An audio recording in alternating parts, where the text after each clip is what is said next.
진리를 사랑하시고 예수님의 재림을 기다리시는 성도 여러분 안녕하십니까?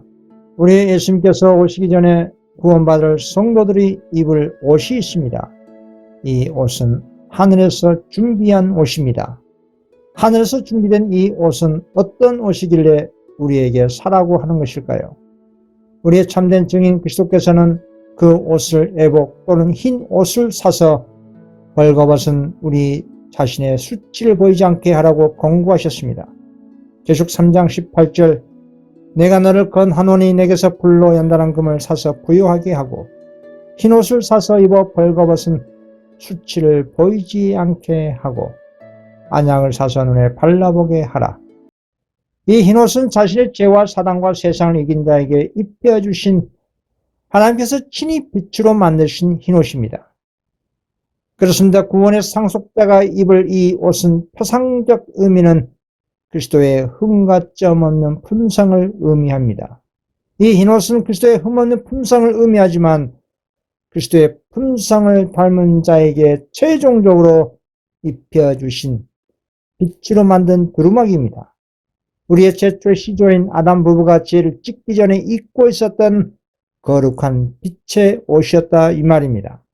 그러나 죄를 짓고 난 후 그 빛의 두루마기는 사라지고 말았습니다. 하늘의 빛으로 만든 이 흰옷은 이 세상에서 최고 비싼 브랜드 의류와 비교될 수가 없습니다. 세상의 옷은 무게가 나가고 시간이 지나면 유행 때문에 버리게 됩니다. 하나님의 빛으로 만드신 이 빛의 두루마기는 0.001g의 무게도 나가지 않은 빛의 옷이요 구원받은 성도들이 천사들과 동일하게 입는 오직 천국인들만이 입는 빛의 옷입니다. 오직 이 빛의 옷을 입는 자만이 하늘에 들어갈 수가 있습니다. 어떤 사람이 이 옷을 입을 자격이 되는 것일까요? 마태복음 22장에 나온 그 애복은 그리스도의 참된 제자들이 갖추어야 할 순결하고 흠이 없는 품성을 표상하였습니다. 예수님을 믿는 성도에게 빛나고 깨끗한 세마포를 입고 티나 주름 잡힌 것이나 이런 것들이 없는 품성을 얻게 하기 위해 믿는 자에게 주어진 것입니다. 그리고 이 세마포는 성도들의 옳은 행실이라고 했습니다. 계시록 19장 8절 그에게 빛나고 깨끗한 세마포 옷을 입도록 허락하셨으니 이 세마포 옷은 성도들의 옳은 행실이로다 하더라. 이 세마포는 그리스도의 의 곧 믿음으로 예수를 개인의 구주로 받아들이는 모든 사람들에게 주시는 흠이 없는 품성을 표상하는 것입니다. 예수님을 처음으로 믿는 사람은 하나님의 계명을 순종한 그 옳은 행실로서 증거할 것입니다. 그리고 주님께서는 당신의 계명을 순종한 그 자녀에게 최종적으로 빛나고 깨끗한 하늘의 빛의 두루마기로 입혀주시는 것입니다. 그런데 오늘날 21세기 재림 시대에 하늘에서 준비된 이 애복을 입지 않은 사람들이 너무나 많습니다. 마태복음 22장 혼인잔치에 초대받은 수많은 사람들 가운데 오직 한 사람만이 임금이 준비한 그 애복을 입지 않고 자기 옷을 입고 잔치에 들어온 것입니다. 왜 그 한 사람만이 임금이 준비한 애복을 입지 않고 자신의 옷을 입고 잔치에 들어온 것일까요? 임금이 비싼 값을 치르고 준비한 애복을 입지 않은 그 사람은 임금이 준비한 그 옷을 매우 창피하게 생각한 용고로 입지 않았습니다. 왜 그 사람은 임금이 준비한 그 옷을 입는 것에 대해 창피하게 생각한 것일까요? 그 이유는 자신의 옷이 더욱 가치가 있어 보이기 때문에 임금이 준비한 애복을 입지 않은 것이었습니다.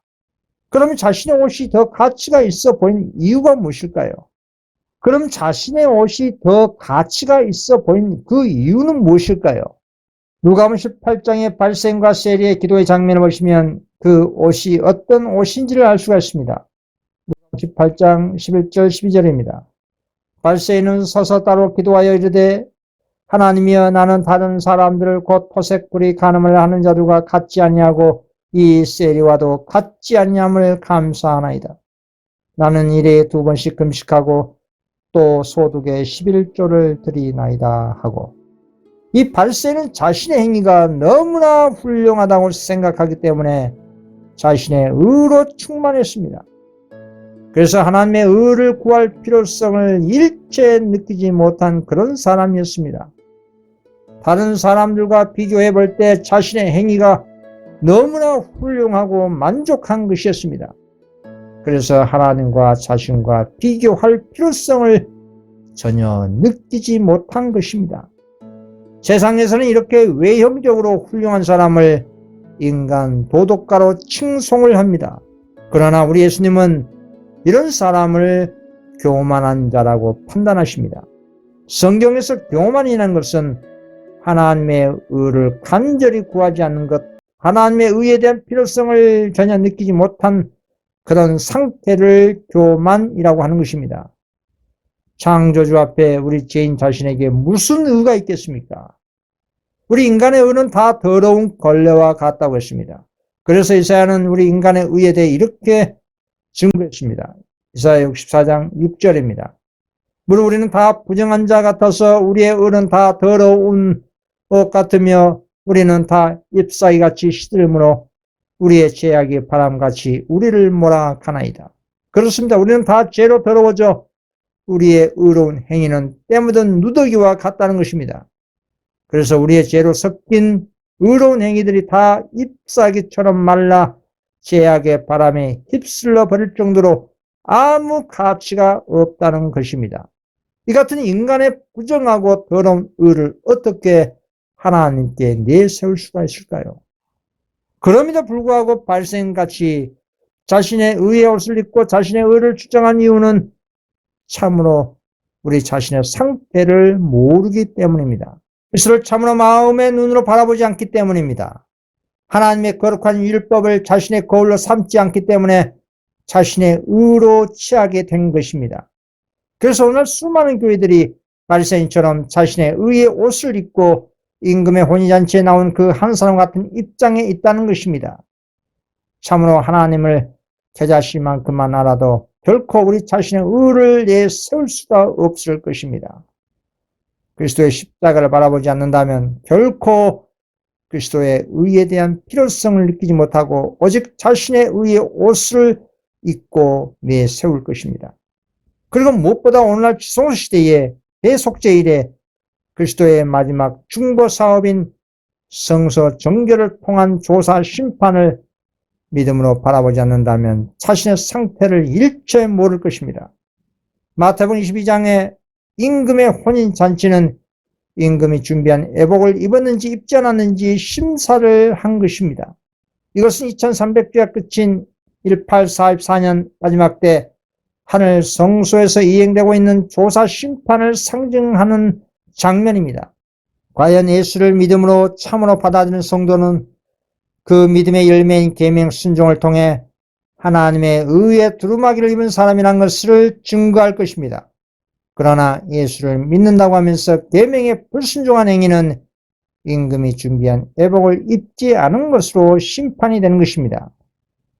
그러나 바리새인과 반대로 세리는 어떻습니까? 세리는 하나님의 품상에 사버린 율법을 자신의 마음의 거울로 삼고 바라볼 때 둘째 사망 당할 수밖에 없는 큰 죄인인 것을 깨닫고 통하는 심령으로 하나님이여 불쌍히 여기소서 나는 죄인입니다라고 부르짖었습니다. 이 세리는 그리스도의 의의 옷을 입은 증거가 나타났습니다. 그래서 이 같은 두 사람을 보시고 우리 예수님은 세리가 바리새인보다 의롭다 하시고 그의 집으로 평안히 내려갔다고 했습니다. 마태복음 22장 임금이 준비한 애복 입지 않은 그 한 사람이 입은 그 옷은 바로 바리새인같이 자기 의로 도취된 상태를 말한 것이다 이 말입니다. 그래서 임금이 준비한 애복을 입지 않은 것으로 자기 교만을 나타낸 것입니다. 자기 교만에 매몰되면 하나님의 의의 옷에 대한 필요성을 전혀 느끼지 못합니다. 이런 사람은 철저히 거듭나고 회개해야 할 입장에 있는 것입니다. 오늘 은혜 시기인 21세기는 예수님의 재림의 시대입니다. 끝까지 자신의 의의 옷을 포기하지 않고 회개하지 않는다면 임금이 준비한 그 예복을 입지 않은 그 사람이 바깥 어둠에 던져지는 운명과 같은 동일한 운명을 맞게 될 것입니다. 그래서 참된 증인은 이렇게 경고했습니다. 계속 3장 19절 무릇 내가 사랑한 자를 책망하여 징계하노니 그러므로 너가 열심을 내라 회개하라. 하늘 임금이 입혀주신 이 빛의 두루마기는 우리의 시조인 아담 부부가 죄를 선택함으로 인해 그 빛의 두루마기는 사라지고 말았습니다. 아담 부부가 벌거벗게 되자 부끄러워서 무화과 나무 잎사귀를 엮어 몸을 가림으로 하늘의 옷을 대신하려 했습니다. 아담 부부가 그런 것처럼 바이슨이 그런 것처럼 오늘날도 자기 만족스러운 훌륭한 행위로 말미암아 빛의 두루마기를 대신하려는 시도는 끊임없이 시도되고 있습니다. 하나님의 율법을 범한 죄로 말미암아 벌거벗게 된 수치를 가리우기 위해서 우리는 자신의 행위로 하나님께 간합되게 하려 하고 있다는 것입니다. 그러나 결코 그런 방식으로 하나님께 간합될 수가 없습니다. 오늘날 지성시대의 어린 양의 혼인잔치에 세상의 무화과나무 잎사귀 같은 옷을 입고 참여할 수가 없습니다. 그럼 우리는 어떤 옷을 입어야 할까요? 오늘 말씀에 주님께 주신 그 영적인 옷은 어떻게 입는 것일까요? 우리 마음속으로 입는다고 생각하면 되는 것일까요? 전혀 그러하지 않습니다.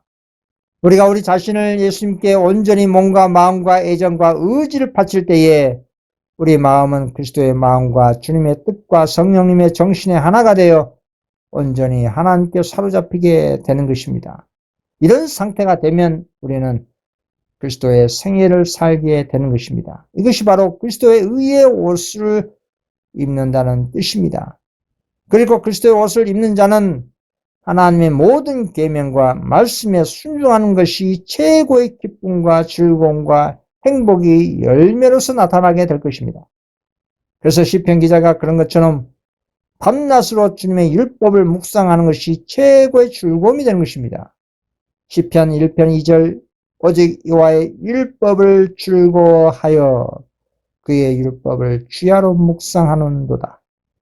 그리고 그리스도의 의의 옷을 입는 자는 오늘날 말세에 주어진 하나님의 예언의 기별을 밤낮으로 갈급한 심령으로 연구하기 때문에 그 예언의 말씀을 몸소 경험하게 될 것입니다. 셋째 천사 기별은 예수님의 재림을 촉진하는 기별이기 때문에 이 기별을 참으로 받아들인 성도는 더욱더 사명감을 가지고 세상과 교회에 증거하고 전할 것입니다. 이것이 하늘의 큰 즐거움입니다.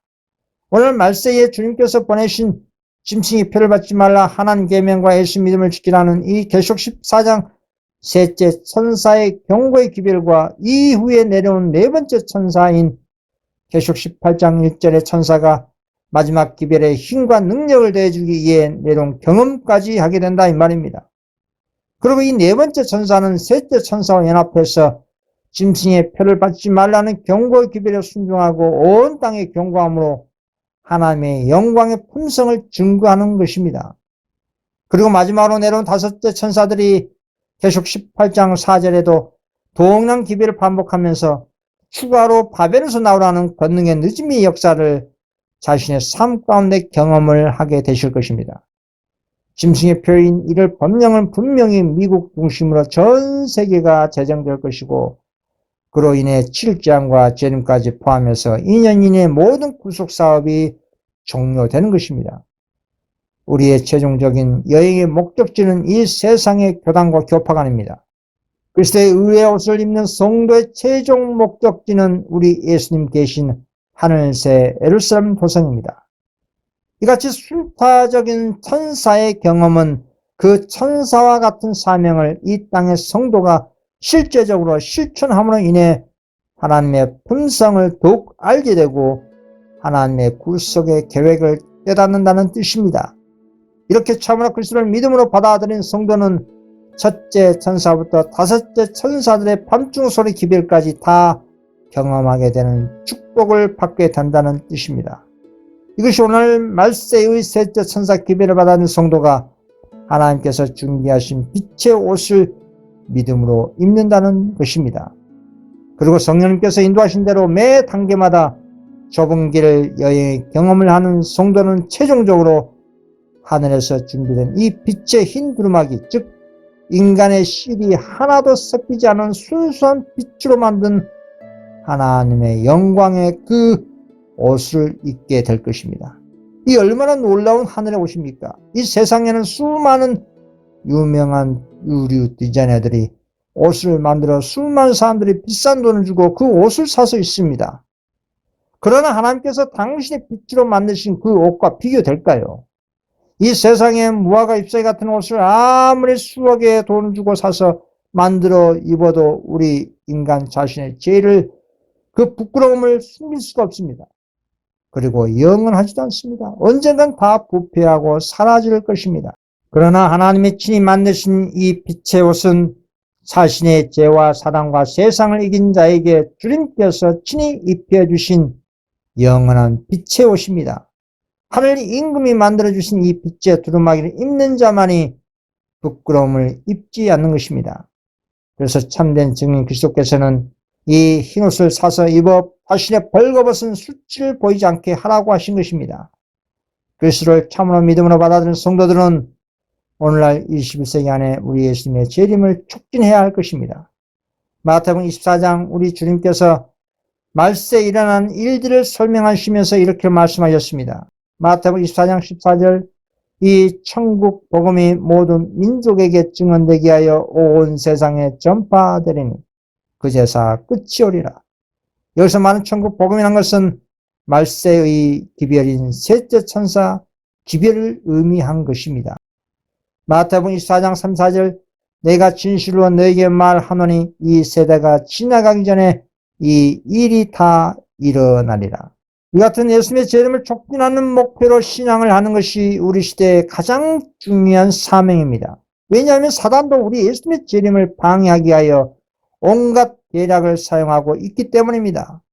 어떻게 사단이 예수님의 재림을 방해할까요? 사단이 그리스도를 물리적으로 못 오게 할 수는 없습니다. 그러나 재림을 촉진하는 이 땅의 성도들을 뜨뜻미지근하게 타락시켜 재림을 맞이할 준비하지 못하도록 할 수가 있고 또 그렇게 하고 있는 중입니다. 다음에 말씀을 보시면 확인할 수가 있습니다. 계시록 3장 16절 17절입니다. 너가 이같이 미지근하여 뜨겁지도 아니하고 차지도 아니하니 내 입에서 너를 토하여 버리리라. 너가 말하기를 나는 부자라 부유하여 부족한 것이 없다나 너 공고한 것과 가련한 것과 가난한 것과 눈먼 것과 벌거벗은 것을 알지 못하는도다. 말세 라오디게아 교회가 이렇게 된 이유가 어디 있습니까? 사단이 유혹하여 오늘날 마지막 때 라오디게아 교회들이 다 뜨뜻미진하게 된 것입니다. 라오디게아 교회들은 사단의 소굴이 됐습니다. 귀신의 처소가 됐습니다. 바벨론 되었기 때문에 우리 예수님께서 바벨론에서 나오라고 하신 것입니다. 바벨론에서 나오라 하는 것이 최종적인 셋째 천사 기별에 추가된 마지막 하나님의 음성입니다.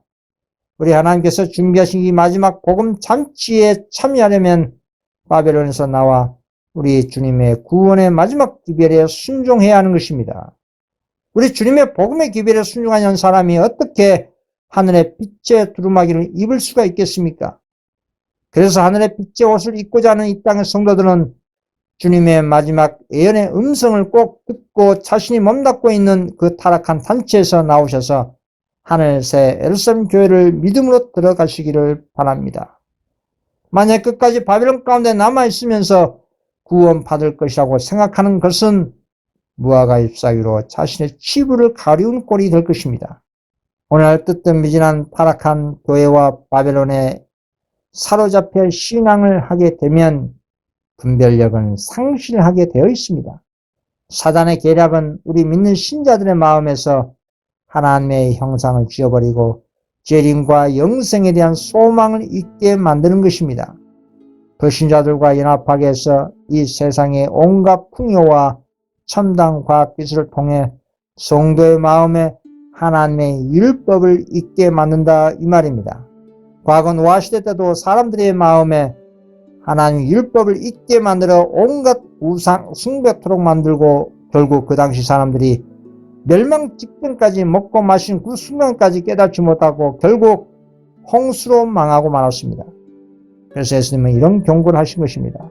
마태복음 24장 44절, 이러므로 너희도 준비하고 있으라. 생각하지 않은 때에 인자가 오리라. 베드로서 3장 10절, 그러나 주의 날이 도둑같이 오리니. 계시록 16장 15절, 보라 내가 도둑같이 오리니. 누구든지 깨어 자기 옷을 지켜 벌거벗고 다니지 아니하며 자기의 부끄러움을 보이지 않는 자는 복이 있도다. 이렇게 성경은 예수님의 재림을 도둑같이 온다고 했습니다. 이 말씀 무슨 뜻일까요? 이 말씀 사람들 모르게 오신다는 말이 아니라 하나님을 믿는다는 사람들이 세상 물질 만능주의에 빠져 예수님의 재림도 잊고 영생도 잊어버리고 하나님의 율법도 잊고 사는 그런 타락한 상태가 절정에 이르게 될 때에 준비되지 않은 사람 입장에서는 우리 예수님이 도둑처럼 갑자기 오는 것처럼 느껴질 것입니다. 그렇습니다. 매일의 준비 없이 뜨뜻미지근한 라오디게아 교회의 영적 상태에 있는 사람들은 예수님이 도적같이 오는 것처럼 느껴질 수밖에 없다 이 말입니다. 참으로 깨어있는 성도는 오늘이 자신에게 주어진 마지막이라는 믿음으로 살 것입니다. 그리고 성경 예언을 부지런히 연구하여 이 세상이 어느 지점에 와 있는지 깨달아 알고 매 순간 에녹이 하나님과 동행한 것처럼 예수님과 동행하며 살 것입니다. 그리고 하나님 마지막 기별인 짐승의 표를 받지 말라. 하나님 계명과 예수님 믿음을 지킴으로 하나님께 영광을 돌리라. 바벨에서 나오라는 최후의 이 기별을 세상과 교회에 경고하면서 부지런히 밤낮 활동하며 재림을 촉진하는 재림 운동을 할 것입니다. 이런 사람들이 빛의 두루마기 입을 조건이 되는 것입니다. 마태복음 22장에 임금이 준비한 애복을 입지 않은 그 사람이 우리 각자 자신에게 적용된다면 우리는 겸손하게 될 것입니다. 애복을 입지 않은 그 한 사람이 우리 각자 자신이라고 진지하게 생각할 때 우리 자신은 신앙 부흥과 개혁을 열심히 하게 될 것입니다. 그리스도가 문 밖에 있는 뜨뜻미지근한 라오디게아 교회 안에 있어도 구원받을 수 있다는 무화과나무 이사야와 같은 인간 논리로는 결코 구원을 얻을 수가 없습니다. 우리 인간의 구원은 하나님의 방법대로 구원받는 것입니다. 마태복음 22장 임금이 준비한 그 애복을 입지 않고 자신의 옷을 입고 혼인잔치에 참석한 그 사람의 운명을 보십시오. 결국 버림당하고 말았습니다. 마태복음 22장 13절 임금이 상관들에게 말하되 그 손발을 묶어 바깥 어두운 데에 내 던지라. 거기서 슬피 울며 이를 갈게 되리라 하니라. 이렇게 하나님께서 준비하신 구원의 의복을 입지 않고 자신의 의로 구원받으려고 하는 사람의 운명은 결국 둘째 사망입니다. 오늘날 우리가 주님께서 보내주신 이 복음의 기별을 믿지 않고 연구하지 않고 불순종한다면 그 결과는 애복을 입지 않은 그 한 사람과의 운명과 동일하게 된다는 뜻입니다. 하나님의 복음의 기별을 마음에 받아들인 그 결과는 우리의 삶이 거룩으로 꼴지어질 것입니다. 진리로 거룩하게 하옵소서. 아버지의 말씀은 진리입니다 라고 했습니다. 오늘날 지성시대에 당신의 백성에게 보내주신 셋째 천사 기별은 성도에게 입혀 주신 의이고 동시에 거룩하게 하는 의이기도 하는 것입니다. 이것은 하늘나라에 들어갈 수 있는 증서이면서 또한 하늘나라에서 살 수 있는 성도의 품성을 개발토록 하는 영생의 복음인 것입니다. 오늘 하늘 임금이 준비한 애복을 믿음으로 입은 성도는 우리 주님께서 보내주신 마지막 기별, 즉 짐승의 표를 받지 말는 이 기별을 우리 각자 자신에게 적용하면서 더욱더 개혁해 나갈 것입니다. 이 기별에 합당하게 사는 사람이 온 땅에 그리고 온 우주 거민들에게 증거가 되고 하늘 성소에서 조사 심판하는 우리 대제사장이신 예수님의 증거물이 되는 것입니다. 그러면 사단이 고소할 때 우리의 크신 변호사이신 예수님께서 회개한 당신의 성도를 이렇게 옹호하십니다. 스가랴 3장 2절입니다. 여호와께서 사단에게 이르시되 사단아 여호와께서 너를 책망하노라. 예루살렘을 택한 여호와께서 너를 책망하노라. 이는 불에서 꺼낸 거슬린 나무가 아니냐 하실 때에.